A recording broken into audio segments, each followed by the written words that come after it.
League's public information meeting for April. This is our usual time when we have a discussion of ballot measures. We have very, very few, so I'll do it very quickly. They're mostly what we call housekeeping changes to the charter for Gresham. Simple things that make life easier, I believe. Howsoever, you get to make up your own mind to vote. I'm simply going to tell you what they are, and there are 5 of them. There is, in addition, as I'm sure you know, the public library measure that will be on the ballot, but we've already studied that and had a discussion on that, so you all are very well informed on that, and you can make up your own mind there too. We don't want to tell you anything at all. There is, of course, the coming, I don't know if it's up yet or not, it's called vote411.org. That's the website that will have the League of Women Voters vote, what would have been the vote paper. It'll be on the web. Multnomah counties will be on the web, I think at the same source. And we also will have printed copies of the vote paper, large print, easy read, and regular printed copies to hand out. Not lots, but some. So you'll be able to look it all up online, or you'll be able to pick up a paper copy, I think. But we only ordered 300 paper copies because hopefully lots of us will go online. This is a graphic the state sent to us. It can be used as a bookmark or anything else. We're free to use it, to publish it, to make copies of it, and hand out to get people aware of the vote411.org. Any questions? Why 411? I have no idea. Isn't that the information? 411? 411. Yeah, 411. I'm sorry, 411. It's the information site. So vote 411 will give us the information for voting. And I'm sorry to tell you that Sunny is very sick today and home with a horrible, horrible cold. But the good news is Alice Blatt came home from the hospital Saturday with a new hip and is absolutely delighted and feeling good and walking around, but not long enough to be here in a meeting, but she will be back, and she's just tickled pink. So that's a good thing. Okay, we have 5 changes to the Gresham Charter Amendment. The Gresham Charter is the constitution for the city of Gresham. It was adopted in 1978 and has been amended a number of times, and the last amendment was in 2004. The charter requires that the City Council appoint a charter review committee every 8 years, beginning in 2003. So in 2011, they appointed 7 community volunteers to the Charter Review Committee. They studied the charter as is and made some recommendations to the City Council. The City Council accepted some of the recommendations and referred them to the public, and these are the 5 measures that they have referred to the citizens of Gresham. Well, I don't know the numbers for them, I'm sorry. Marlene and I went down to Portland, League of Women Voters of Portland. We did the proofreading on all the measures, and neither one of us had the intelligence, I'm sorry to say, to write down the numbers that are on the ballot. But here they are. Well, the first one that I have here would amend the Gresham Charter to require that all elections for city offices be nonpartisan. Now, local government elections in Oregon are nonpartisan, traditionally nonpartisan, but it's not specifically stated. So it would state in the charter amendment, if it passes, that all elections for city offices must be nonpartisan. And this is part of the model charter for the local Oregon cities, League of Oregon Cities. And this is in their model charter. So it's now been adopted, if it passes, will be adopted by the Gresham Charter. And so if it's amended, it's Section 7 of the Gresham Charter would read, concerning City Council, the council shall consist of a mayor and 6 councilors elected from the city at large. And then the new section, all elections for city offices must be nonpartisan. Of the 5 things I'm going to mention to you, all of them must have a 60% or greater vote in order to be approved. Less than 60%, they will not be approved. The second one is filling council vacancies. The City of Gresham Charter Amendment would read, shall the charter be amended to elect a successor to a vacated elective office at the biennial November election. A biennial election is held every even year. The current charter language does not specify a specific date for when an election would take place or be held for an unexpired term of a vacant elective office. And so oftentimes people have special elections or run one with a school election or various times. This measure would amend the charter to require that the successor be elected at the next biennial November election. The amendment would be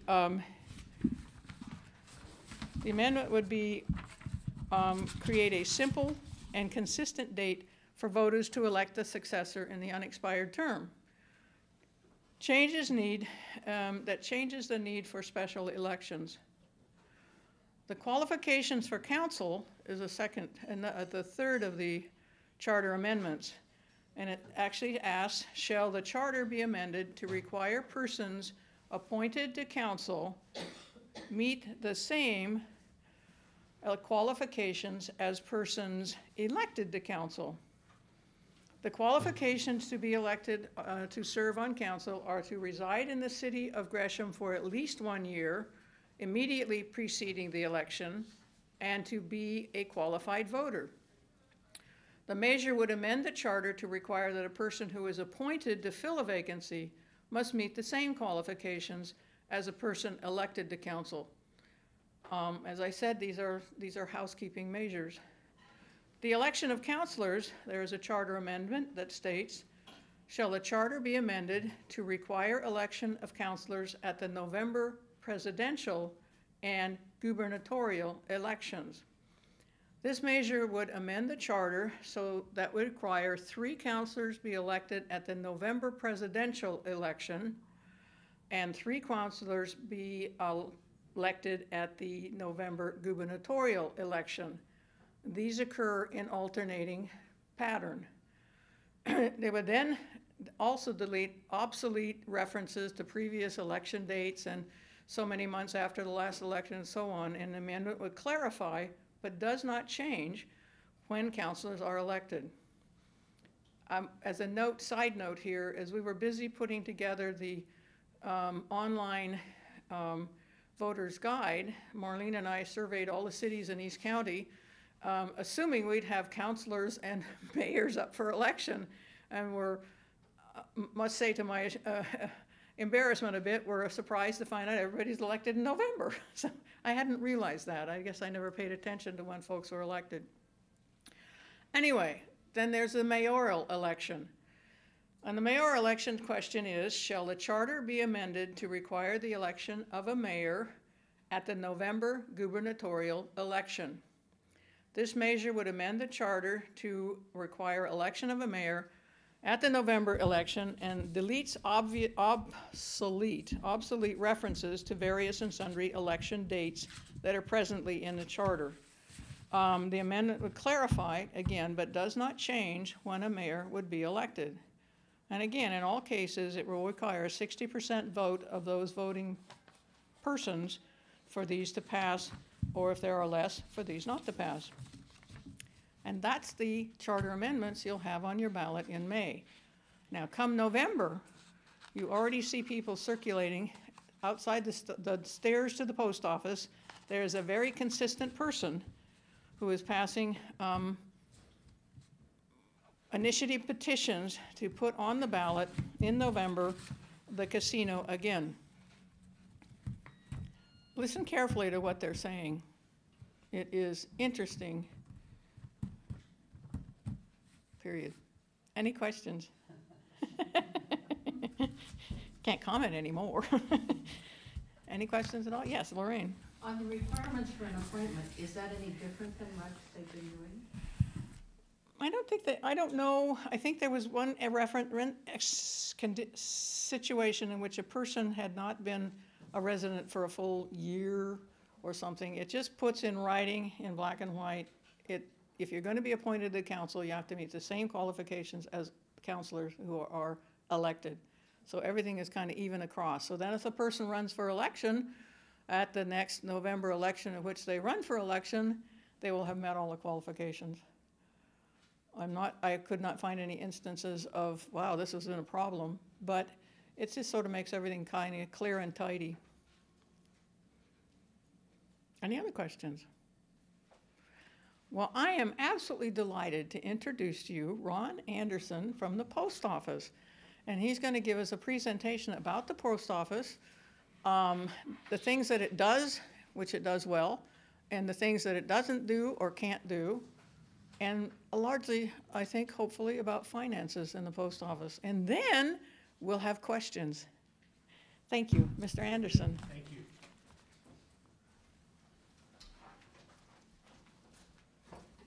Well, as she said, my name's Ron Anderson. I'm the Public Affairs and Communications Officer for the Postal Service, representing the state of Oregon and Southwest Washington.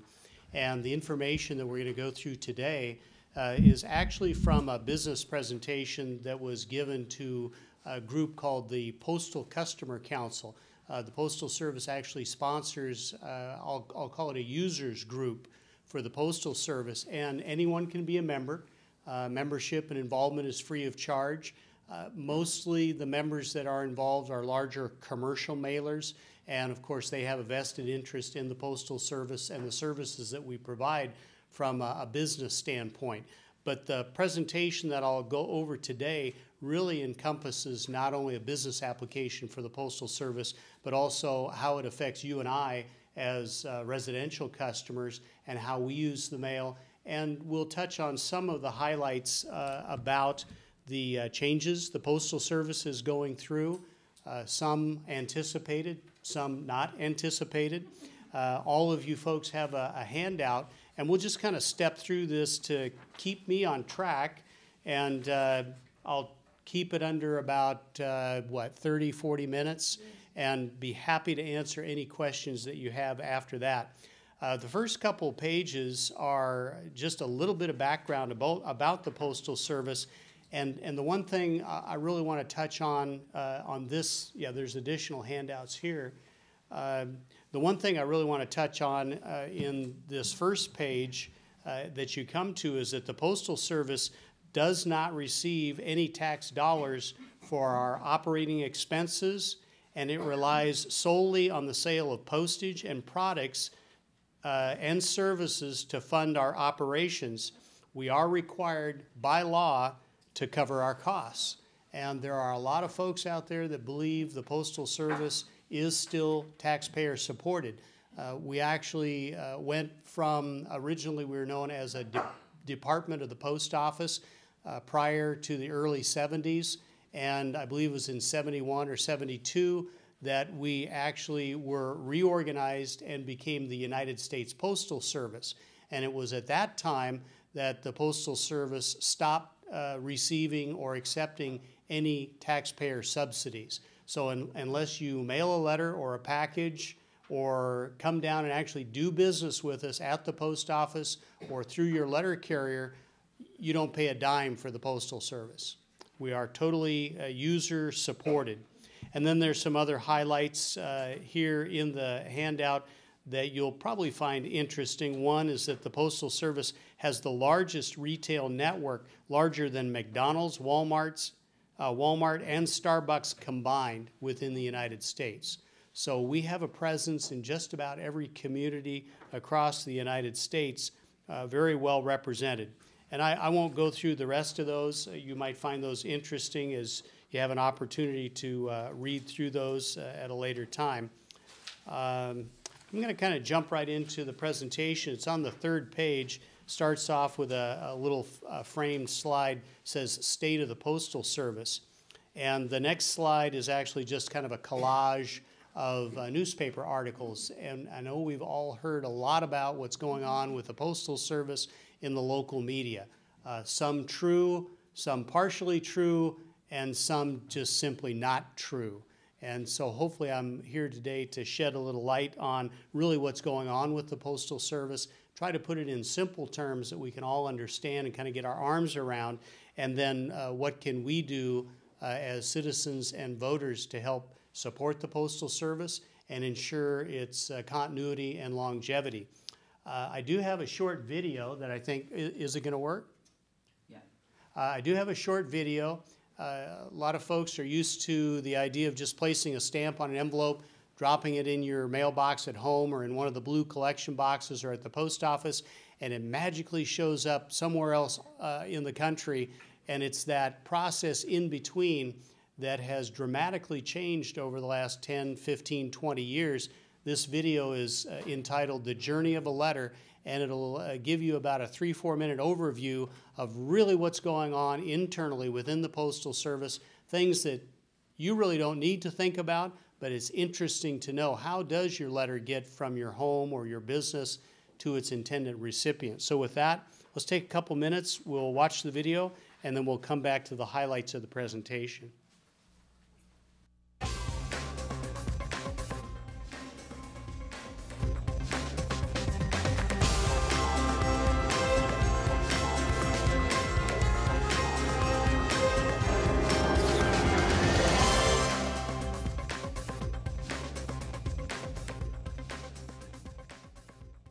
Speed. People want it fast, and they want it now.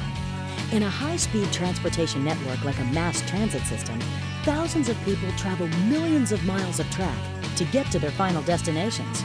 24 hours a day, 365 days a year. Your mail travels a network just like it. The Postal Service delivers over 670 million pieces of mail per day to over 144 million families and businesses. This grows at the rate of about 1.8 million addresses each year. That's like adding a city the size of Chicago. So how did we get so fast? We have the need for speed. For over 225 years, the Postal Service has been innovative through the use of technology, with the goal of making it quick, easy, and convenient for you, our customer. We were first to use the skies to move mail and add fuel to a growing economy. We played an important part in building the nation's roadways and railroads, are a pioneer in the use of automation and robotics, and revolutionized the online world of mail and packages with the powerful 1-2 punch of click and ship and carrier pickup. The Postal Service is and always has been a leader in a changing world. Sending and receiving mail may seem pretty low tech, but it really isn't. In fact, your mail travels on a complex, well-controlled, and technologically advanced network system. So how does it all work? Your letter, like others from all over the country, takes many high-tech twists and turns before it's delivered to your door. First, letters from all over the country are picked up from post offices and collection boxes at the end of each day. Then, they're sent to a central processing and distribution center located in areas near your home or office, like this one. These centers process outgoing mail, the mail you are sending, and incoming mail, mail that's being sent to you. Seem complicated? Well, it is, unless you do it for a living.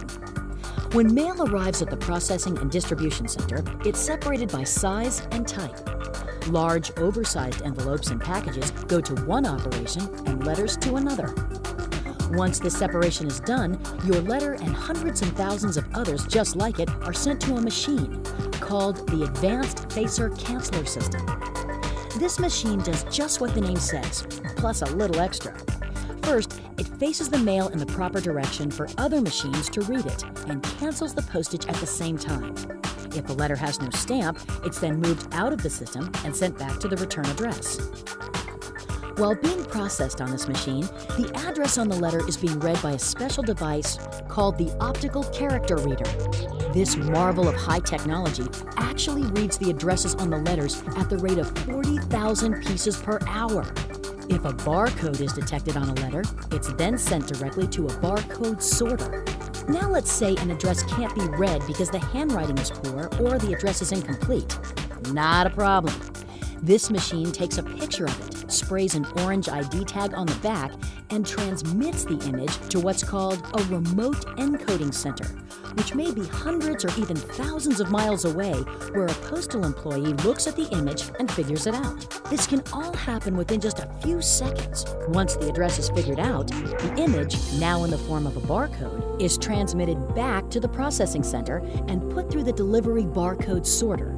ID tags are matched with the information from the remote encoding center, and a barcode is sprayed on the front of the letter. The same delivery barcode sorter that sprayed the barcode result from the remote encoding center sorts the mail to either the local delivery area where you live or to one of our other 400 processing and distribution centers across the country. Mail for your local delivery area is put on a delivery barcode sorter too. The machine accurately sorts the mail in sequence, street by street, house by house, in the same delivery order that your carrier follows on his daily route. That way, the letter carrier can get you the mail earlier and faster since it's already put in the order it will be delivered. Once everything is sorted, it's crunch time. Mail is sent out according to a very strict time schedule. Mail is taken to the loading docks, where hundreds of people work in sync to load the mail onto trucks that will transport it to the next destination. It may be delivered by the mail trucks you see every day in your neighborhood, or by highway, train, boat, or plane, depending on where your letter needs to go. If you are sending a letter out of town, it arrives at the processing facility near the town you're sending the letter. It's then sorted automatically to the final post office near the house or business your letter will go. Once in this post office, the letter carrier puts it in the mail truck and off it goes to be delivered. Your letter, along with the millions of others that will be delivered, could have been going anywhere in this country. To Grandma's house, the Empire State Building, or the bottom of the Grand Canyon. That small stamp in the upper right-hand corner of your letter buys a high-tech whirlwind ride that costs the same to anywhere in the country. It's called Universal Service, and it's a privilege for the over 700,000 employees of the Postal Service to deliver to the American people for over 225 years and counting. The topics that we're going to talk about today, first and foremost, the urgent financial situation of the Postal Service and really how we got to where we're at now. We'll also talk about the multiple actions that the Postal Service has taken and is taking to control costs, things that are within our jurisdiction, within our authority, and then some of the things that we have presented to Congress, which can only be enacted with congressional review and approval. We'll also talk about, of course, proposed legislative changes, and then really the future of the mailing industry, which, of course, this was designed for a business group, but also the future of the mailing industry itself has a lot to do with how you and I as individuals use the mail as well. The next page talks a little bit about total mail volume, and it is in fact declining. I'm sure you've all heard that. The amazing part of that is mail volume really peaked back in 2006 as far as overall total mail volume. And since 2006, the mail volume has been in a steady decline up until today, where between 2006 and today, the Postal Service has realized about a 25% reduction in our overall mail volume. And when you consider the total mail volume that the Postal Service processes, it's just staggering to think of the amount of mail that represents. And because we're a self-supporting organization, that also represents revenue to the Postal Service, which covers our operating costs. The reason for the decline in mail volume is several-fold. One is certainly the advent of the internet and electronic communications, which has been kind of a steady and predictable path. And the Postal Service has been tracking that for probably the last 10 to 15 to 20 years, and we've been planning for that decline in mail volume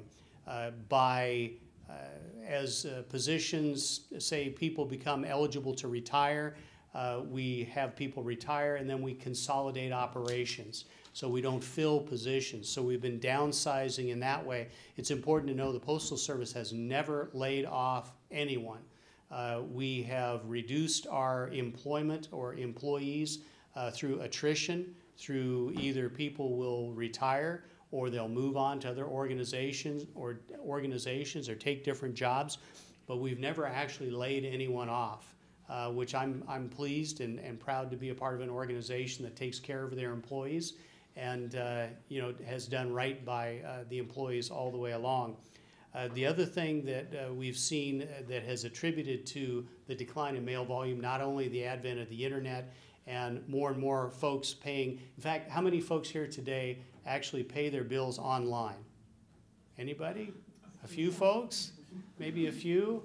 And maybe at one time used to actually write a check, put it in an envelope, affix a stamp to it. And so we've lost that volume. The financial institutions and a lot of the large corporations now certainly encourage folks to pay their bill online. And of course, the second half of that is bill presentment. When you receive a bill, a lot of people are receiving reminder notices via email to pay your bill online. So it's a two-way street, both bill remittance and bill presentment. So much of that has moved to the internet.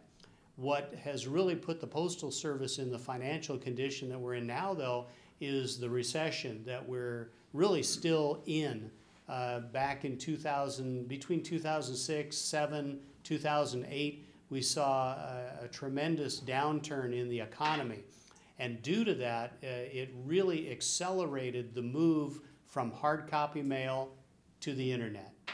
There were a lot of folks that were already online, and companies and institutions, organizations, to save money in a down economy, started to move more and more and promote more actively paying online, receiving your bill presentment online. And so that's had a tremendous impact on the Postal Service, and it really accelerated that shift or that move to the internet. And so while the Postal Service was planning for this somewhat slow and steady, predictable decline, when the economy took this drastic downturn, it accelerated everything. And faster than what the Postal Service could realize cost savings through both attrition, consolidation, and also just the implementation of what we would call automation. Within the Postal Service, we have three basic ways of processing mail. There's a manual sortation, which it still plays a role in the Postal Service, but a much smaller role. There's a mechanized way of processing mail where we use a combination of both human intervention and machines to help process the mail in a consistent and accurate manner. And then most of you have noticed there's a barcode on just about everything. And the Postal Service for the last probably 10+ years have been working with larger commercial mailers to apply barcodes to outgoing mail that they send from a business to a residential customer, and then even business-to-business applications. We're capitalizing on the ability to barcode mail. It used to be that hand sorting of mail, we could sort about 800 pieces per work hour. With the automation and mechanization of the mail, we can accurately sort the mail upwards of 40,000 pieces per work hour, and even with the barcode, sort that mail right down to the individual letter carrier and even put it in the sequence or the order that letter carrier travels their route. And so by taking your mail and actually when you hand address it, we have a process to turn handwritten addresses into computer-generated barcodes, and once that piece of mail is barcoded, then it goes into the automated mail stream where we can sort that mail right down to the individual block and the sequence that the letter carrier delivers that particular city block. So no longer do we have a city letter carrier in the post office for 4 to 5 hours in the morning putting that mail in the order that they're going to go out and travel their delivery route. It comes to them in that sequence, all ready to take to the street, and so they can spend a lot more time actually out delivering the mail as opposed to preparing the mail. So total mail volume declining. The Postal Service continues to lose volume in its largest, most profitable segment, and that's first-class mail. If you look at the total mix of mail that comes through the Postal Service, first-class mail used to represent the largest percentage and the greatest profitability for the Postal Service. In fact, we call it standard mail, advertising mail, direct mail, I know other people sometimes call it by another name, which I won't mention, but standard advertising mail that comes through the postal system. For every piece of first-class mail the Postal Service loses, and first-class mail is most susceptible to e-bill pay, people paying their bills online, bill presentment, that's all first-class mail. And for every piece of that mail that goes away, it takes 3 pieces of what we call standard mail or advertising mail to make up the difference. So every piece of first-class mail we lose to the internet or electronic funds transfer or whatever it might be, it takes 3 pieces of direct mail advertising or promotional flyers, whatever it might be, to make up the difference in revenue to support that national delivery system.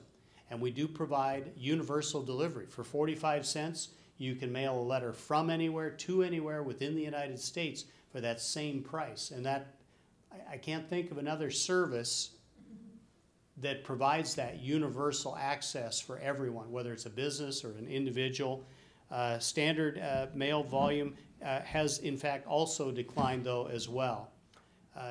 One of the slides here actually shows the decline in first-class mail volume since, I believe it's since 2010, we've had about a $17 billion contribution by first-class mail volume. And again, that's about a 25% decline in both revenue and volume since 2006. Now, standard mail has declined, but it's leveled off. Businesses realize that there really is value in direct mail.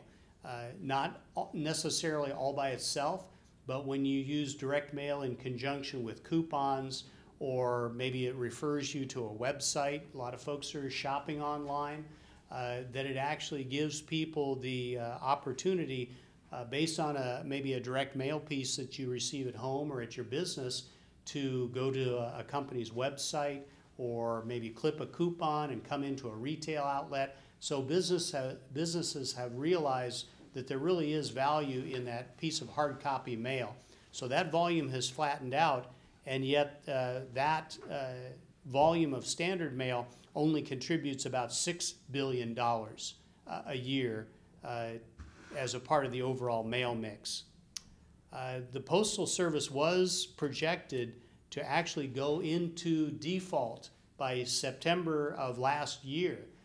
Fortunately, that has changed. The Postal Service has done some things to save money, save and cut costs, as well as the administration and Congress has enacted some legislation that allowed us to forego some of this pre-funding that you heard about in the media. And so they've helped the Postal Service stave off this possible insolvency that was expected around September 11th of last year. So we're still on the march. We're still looking for ways to reduce and cut costs internally, things that are within our control, things like work hours we've reduced, distribution compression, and what they mean by that. Right now there's a proposal within the state of Oregon. We actually have, I believe it's 6 distribution centers. These are the larger post offices, or not actually post offices, but sorting and distribution centers around the state of Oregon. And there's a proposal now before Congress and the Postal Regulatory Commission to actually reduce the number of processing facilities from 5 down to 2. And the Postal Service, based on our projections and the way we've revamped our transportation network, we know that we can process all the mail in the state of Oregon and Southwest Washington and still provide service to all of our customers while reducing our overhead, basically eliminating 4 processing facilities. Part of the reason why we had 5 facilities throughout the state is that at the very peak of the mail volume, we needed that added capacity to actually process the mail from its point of origin to its destination and do that in a timely and a cost-effective manner. Mail volume has declined so much over the last several years that we have now excess capacity to process mail that simply no longer exists. So from a financial and a business standpoint, it only makes sense to consolidate those operations and save the money where we can, and yet still provide the same service that we do currently to our customers, you as well as businesses throughout the state and nationally. Nationally, distribution centers are being realigned as they are here in Oregon. Equipment optimization, and that just means right now in most of our processing facilities, we only process mail for probably 8 to 12 hours. It's a very small processing window. Most folks, most businesses mail at the end of the day. And we bring all that mail into our processing facility, and from about 6 o'clock at night until 8 o'clock the following morning, we have that window, those hours, to actually process all that mail, incoming mail, sort it, and then turn that mail around and send it back out to wherever it's destined, whether it's here within the state or to other parts around the country or even internationally. So we have a fairly small window, at least as it currently stands, to process all that mail and get it back out to its destination. And part of the process and part of the proposal that's before the Congress right now is to expand that window of processing and actually go from an 8 to 12 hour processing window to a 24-hour a day, 7-day-a-week processing window. And that would impact our delivery standard. One of the things that goes hand in hand with this processing center consolidation is that currently we have a delivery standard of 1 to 3 days anywhere in the United States. And the proposal is, with the restructuring of our processing and distribution network, that we would actually go to a 2 to 3 day delivery standard. If you deposit your mail late in the day, we would process that mail and send it out to its intended destination. But because we're processing 24 hours a day, the way the transportation lines up and the way the receiving processing center would receive and sort that mail, it would in a lot of cases actually add an extra day to delivery. If you're talking locally here and you're sorting the mail, or I should say depositing the mail or presenting the mail early enough in the day to the Postal Service, a lot of locally originating and locally destinating mail would still be delivered the next day. But the standard would be a 2-day delivery standard. So I'll move on here. Some of these slides I'm gonna kind of skip through a little bit quicker because we could go for quite some time.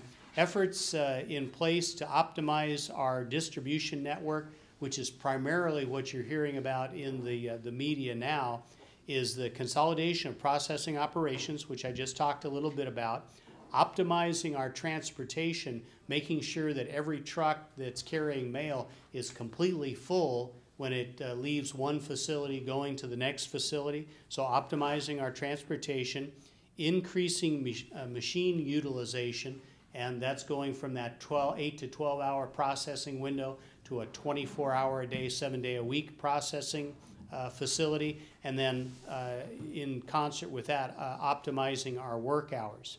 Network changes must be made to align network capacity and the continuation of declining mail volume. So the two primary topics that we'll talk about are really a radical realignment of our network, and then mail processing facility study list.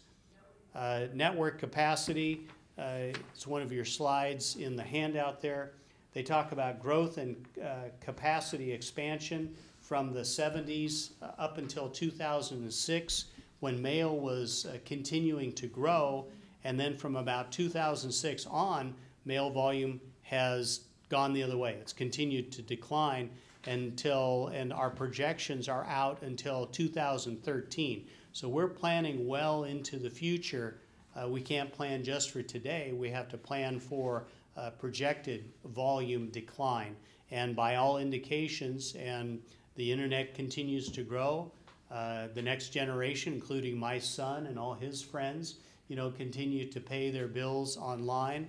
and use everything from texting to email to communicate, as opposed to, you know, greeting cards and handwritten letters and all the rest of that. So we're continuing this consolidation and, if you will, right-sizing the Postal Service to actually meet customer present as well as future customer demand. Potential decrease in processing facilities, the actual buildings that we use to process the mail. Currently, we have about 487 processing facilities all across the country, and that's in your handout. We're actually currently studying, now this is national, we're currently studying about 250 plus facilities for potential consolidation or closure. Now, within the state of Oregon, I talked about we have actually 6 processing facilities. We're studying 4 of those processing facilities for possible closure, and that would be the processing center in Salem, Oregon, Eugene, Bend, and Pendleton.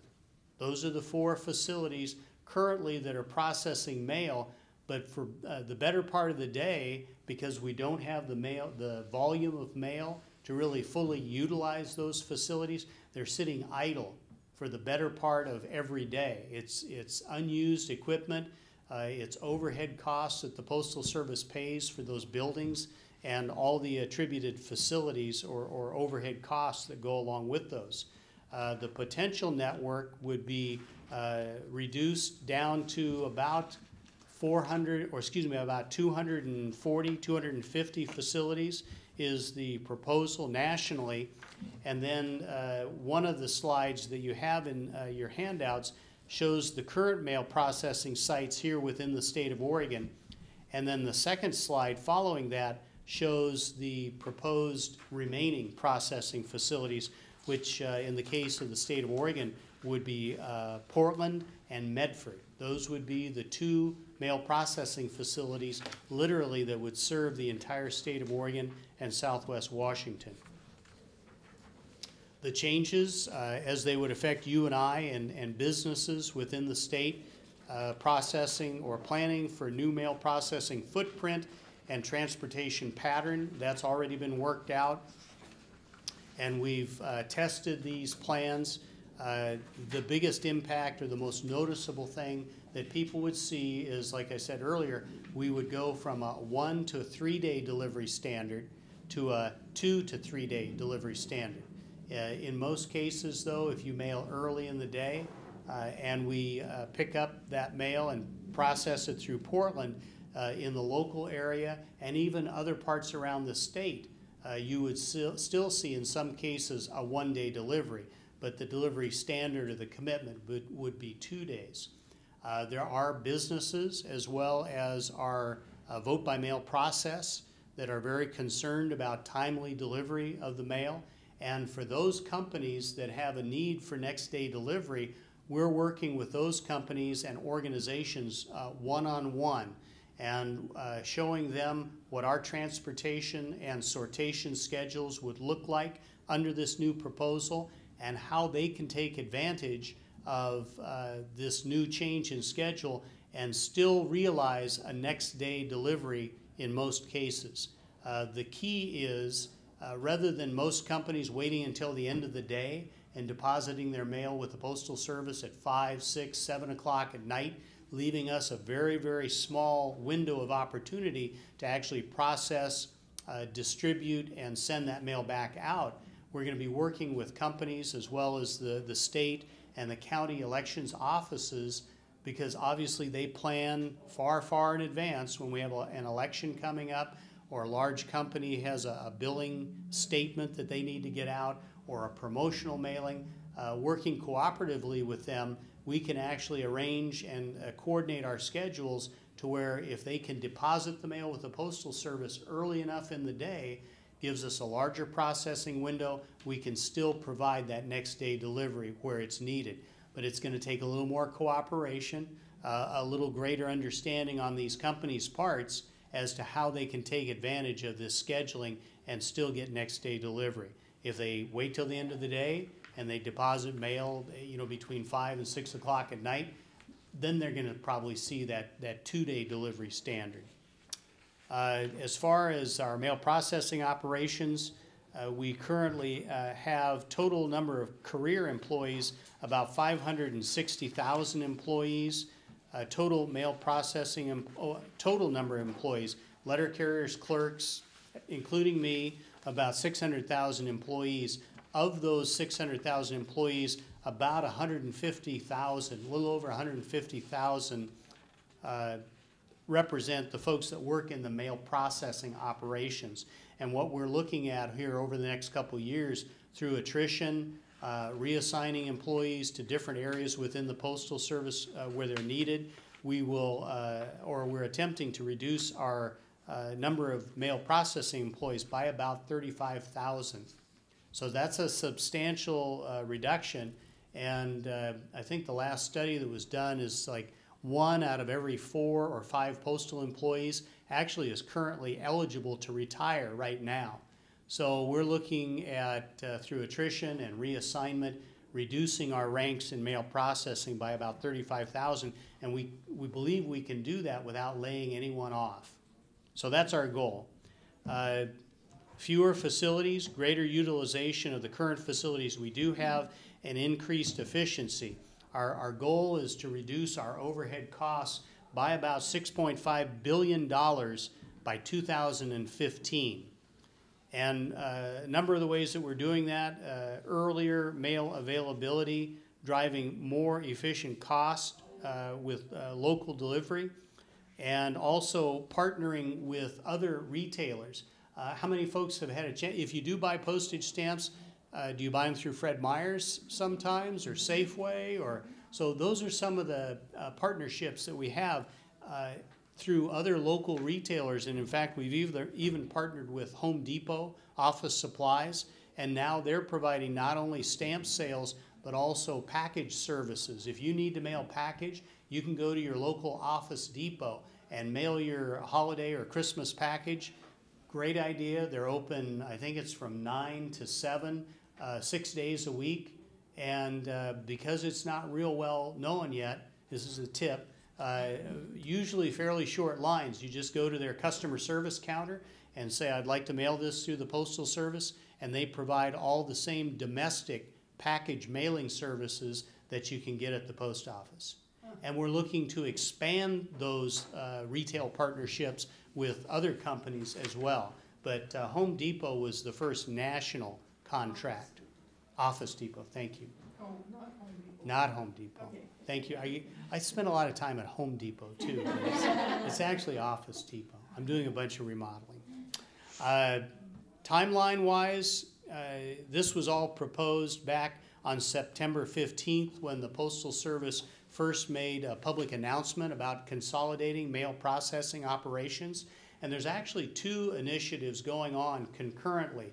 You've probably heard about small rural post offices throughout the state of Oregon, and it's actually a national initiative that the consolidation or closure of small rural post offices was actually the first initiative, and it's very similar to what we're trying to accomplish with the mail processing facilities, but it is a separate initiative, and it has different criteria than what our study to consolidate mail processing hubs is all about. And I'll touch on that a little bit, but the area mail processing study to consolidate mail processing hubs, the Salem, Eugene, Bend, and Pendleton operations, that was actually announced back on September 15th of last year.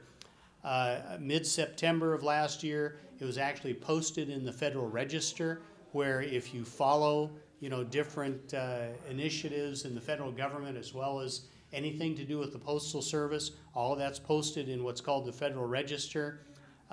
We actually opened that up to the general public and businesses. Anyone that had an interest in what the Postal Service was proposing, they could write in and make comment to the Federal Register, which all became part of the permanent record. And those comments were due back in October of last year. And then in November, we actually held public meetings in each of those communities to get feedback from the local community, as well as feedback from companies and their involvement. So looks like I'm going to pick up the pace here so we can finish at least the highlights. Along with the proposed consolidation, over the past 5 years, we've also reduced our number of delivery routes by about 14,000. That's a national number. And also our studies have shown that more and more people are leaning toward digital services, the internet, buying stamps on consignment through places like Fred Meyer's and Safeway, Office Depot, and so on. Self-service. Have any of you ever used the self-service automated postal center at the Gresham Post Office?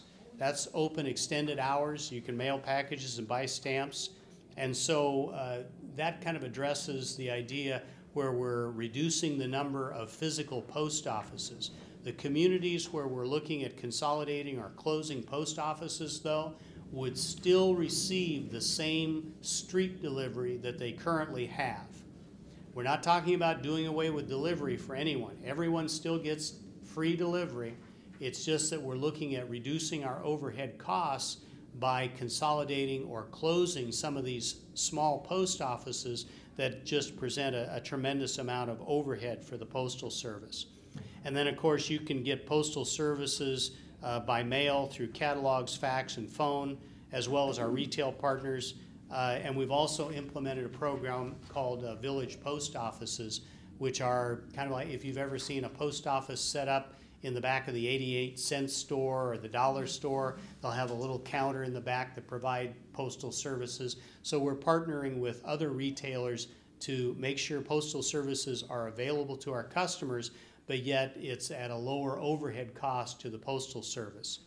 A small percentage of post offices are actually isolated. A lot of people think there's tremendous distances between post offices, and studies we've done is that the lion's share of, and again, this is nationally, we're a little bit different here in Oregon, but nationally, 90% of all post offices are within 10 miles of each other. So we have a tremendous presence in the community all across the country, but we're looking for ways to partner with other retailers to make sure that no one has to go too far in any one direction and still be able to avail themselves of postal services. Community post offices are another initiative that you'll probably hear more about in the future. Cost savings, let's see, a good summary statement. In 2008, we reduced our work hours by 50 million hours. In 2009, we reduced our work hours by 115 million. In 2010, another 75 million. And just last year, another 25 million. So we continue to cut overhead costs, consolidate operations where it makes financial sense, and yet still provide the same high level of service to our customers. That's our goal. But we're getting to the point where we're pretty much out of the big initiatives, you know, the real high dollar initiatives that we can enact on our own as the Postal Service and still realize the cost savings that we need to realize in order to remain financially viable, especially when we see the mail volume continue to decline.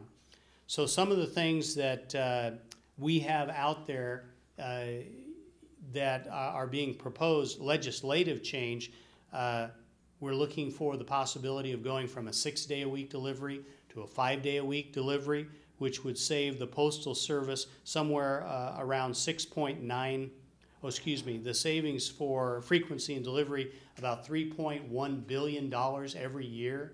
It would save the Postal Service, and the proposal is that we eliminate Saturday delivery, go to a Monday through Friday. Interestingly enough, we would still move mail from one city to the next, so it wouldn't slow down the delivery of the mail. We would also continue to have postal facilities, retail facilities open on Saturdays, and we would also continue to deliver mail to post office boxes, which if you're a business and you're concerned about cash flow, incoming, correspondence, you would still get delivery on Saturdays if you had a post office box. The other initiative that we have, 3 of them actually right now before Congress, that we're asking for, and yet there's been no movement on these initiatives. The Postal Service currently has a mandate by Congress every year to pay $5.5 billion into what's called a retiree health benefit plan. And all the Postal Service is asking for is for the Congress to restructure our pre-funding of that retiree health benefit. We're not asking to be excused from that obligation. We want to make sure that our retirees are cared for, and that there is funding there to take care of their health benefits in retirement. We're simply asking the Congress to restructure that pre-funding, stretch it out over a longer period of time. We're already pre-funded, I think, for the next 15 years. We're already 15 years in advance, and no other public or private entity has been requested to pre-fund their employees' retiree health benefits at such an accelerated rate. Basically, that was a law that was enacted back in 2006 when mail volume was on the increase, and who knew that we would see such a dramatic decrease in mail volume and revenue. And then, of course, there's also a pre-funding for what's called the Federal Employees Retirement Fund. We've actually overfunded that by about $6.9 billion, and we're asking for a refund of that money that would go back into operating costs for the Postal Service. Those are the initiatives before Congress, and then the initiatives that we're working on ourselves are the consolidation or closure of small post offices, and also the consolidation of our mail processing operations. So to just kind of close up here and then open it up to hopefully some questions and answers, legislation addressing Postal Service financial situation. The bills before Congress aim to address the Postal Service's situation.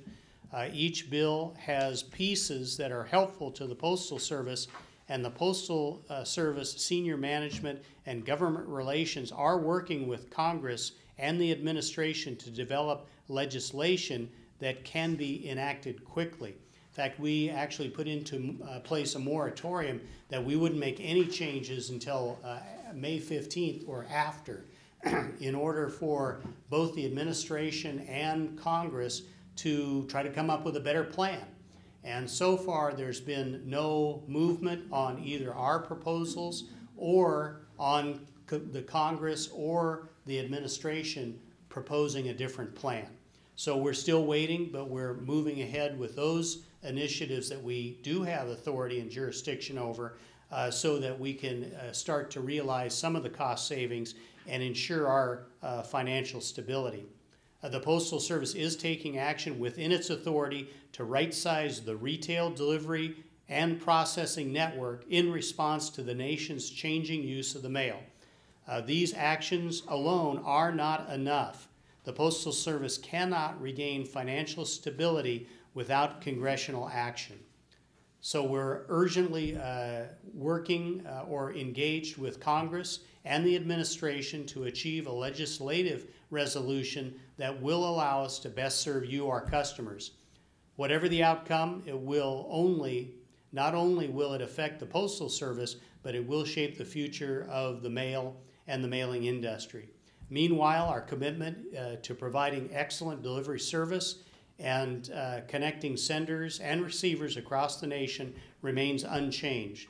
We will continue to focus on customers and to partner with the mailing industry and you, our customers, to ensure that together we're positioned to fulfill the changing needs of the American public.